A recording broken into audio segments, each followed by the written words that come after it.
أعوذ بالله من الشيطان الرجيم بسم الله الرحمن الرحيم. Tadi dikatakan bahwa ketika mens tidak teratur adalah awal dari berbagai penyakit. Apakah bisa disembuhkan? Bisa. Syaratnya apa? Jangan nyampah dulu.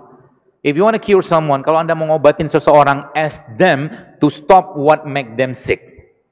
Kalau ngobatin orang, stop dulu apa yang membuat mereka sakit. Yang membuat mereka sakit apa? Itu yang saya katakan 5 hal dan 4 hal tadi. Itu bikin sakit.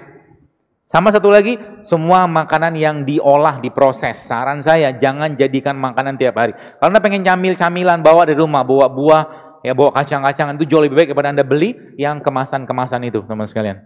Saran saya begitu. Kenapa? Seringnya kita nggak sadar, kita makan kalori luar biasa tinggi loh ketika Anda minum 1 botol teh manis yang pakai, ya botol tuh lah. Itu tinggi kalorinya loh itu. Bisa 100-200 kalori dan itu cukup banyak energi yang kepake termasuk dalam tubuh kita. Jadi saran saya jangan. Termasuk saya ada ibu teman dia pengurus jamaah kajian saya juga. Ibu itu subhanallah kena autoimun. Saya lupa dia ngesebut autoimun. Tapi 4-5 tahun dia makan obat steroid ya. Dan itu luar biasa menderitanya dia. Ya, menderita luar biasa.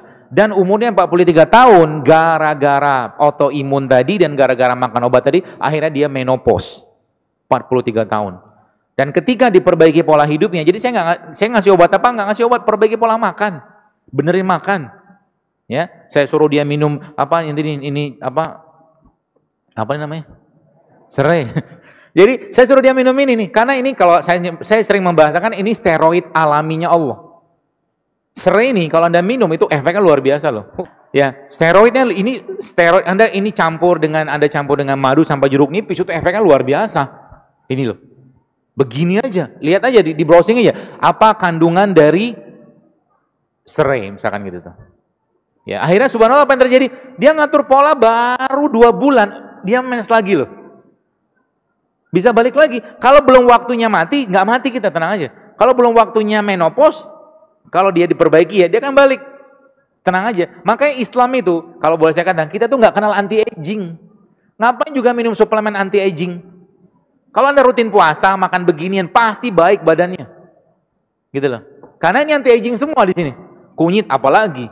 Ya kalau kita baca penelitian, kunyit itu bisa mengaktifkan gen awet muda. Gen sirtuin namanya. Subhanallah, ada pada kunyit dan semua beberapa jenis rimang-rimpangan seingat saya. Gitu ya.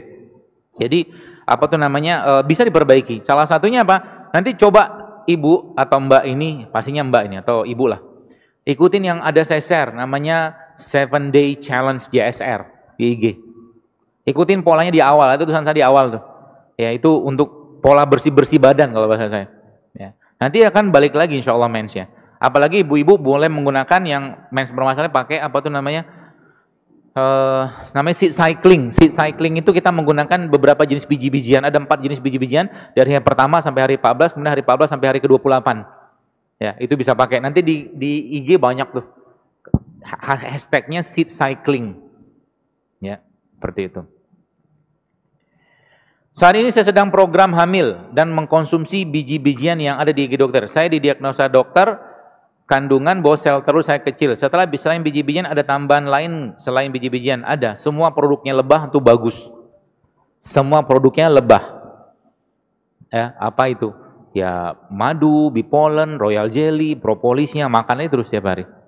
Ya. Sama rimpang.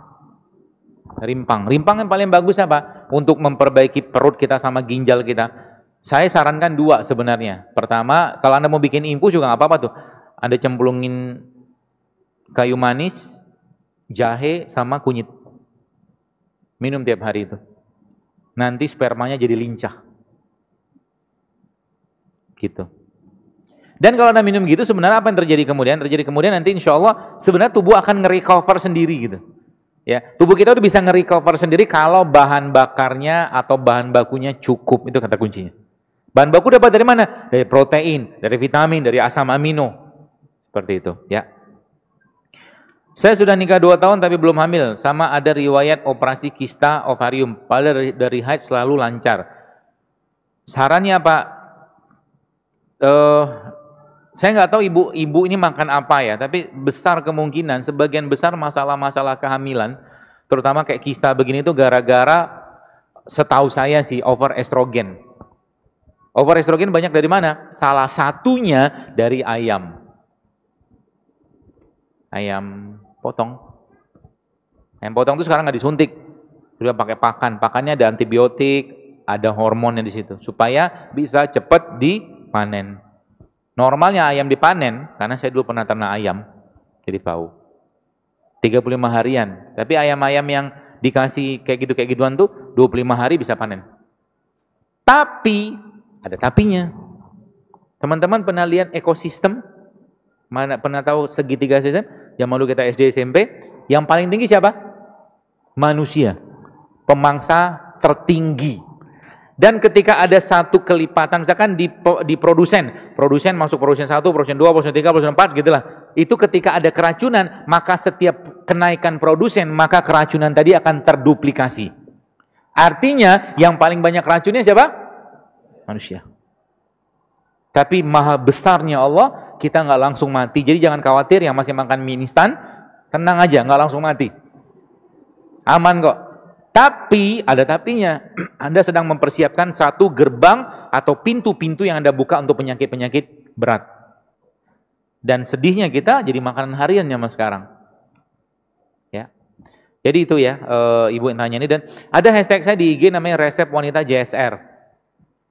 Kalau nggak salah itu pakai rumput laut, pakai kolang-kaling, sama pakai licorice, kayu manis Cina. Kalau nggak kayu manisnya bisa pakai kayu manis biasa.